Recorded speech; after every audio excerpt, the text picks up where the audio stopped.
Day 29, JT with the Truth of Trading channel. Yeah. I tell you what, it has just been a drag this past week. Last week was just boring. Even now, I looked at the charts last night just to see what was developing over the weekend. And it was sorry, you know. It's just, I keep repeating it. That just goes to the importance of, if there's no setup, there's no setup. You know, if the market's not doing anything, it ain't doing nothing.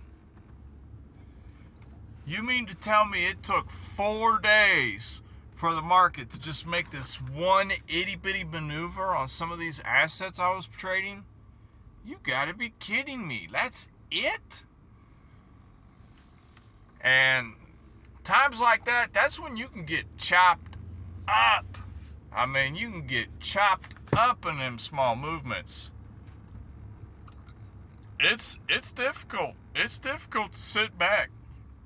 It's difficult. No man's land is, it's not good for any man to trade, you know.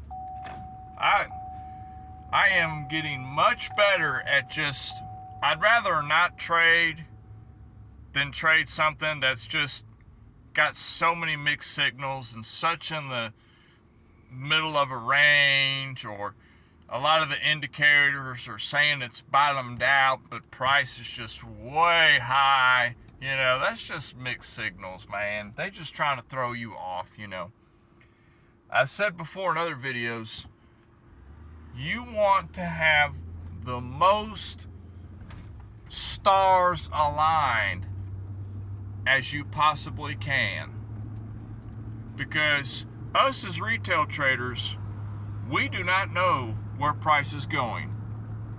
Yes, we can have high probabilities on what they might do next, but at the end of the day, nobody knows. Only the system knows, because the systems know how much money's on the table and where it's all at.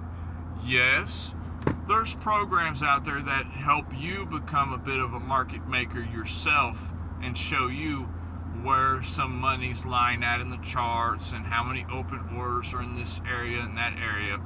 But keep in mind that a lot of those programs are, the information fed to those programs could be false, you know.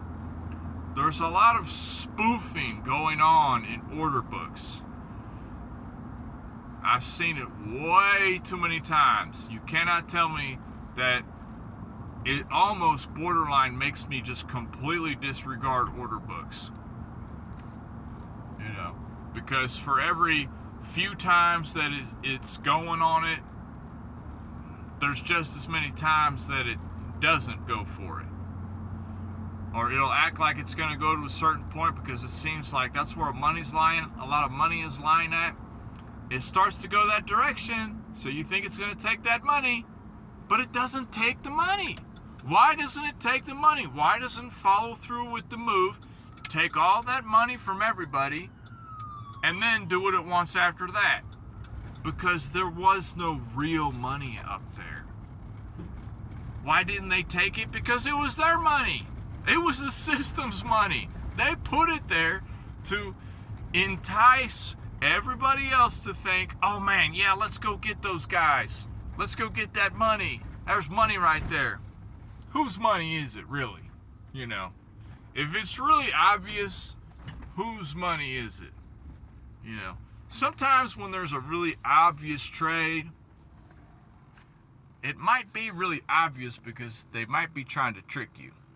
And that's all I got for today. Just, you know, it's Sunday. It's a new week. Take it easy. Go slow. Just wait to see what develops. You never know what's going to develop, okay? Whatever. Just keep in mind both up and down scenarios. Maximum damage policy. Remember that. It will save you so much money if you just embrace a maximum damage policy. What can hurt the most people at any given moment? And also keep in mind the obvious traps. If it's really obvious that they're going to go down, don't be surprised that they shoot straight up with price. They're never going to make it obvious. They want to confuse and discombobulate you as much as possible. Just sit back, try to get the biggest picture possible on what could be the trap. And I'll holler at y'all later. Peace.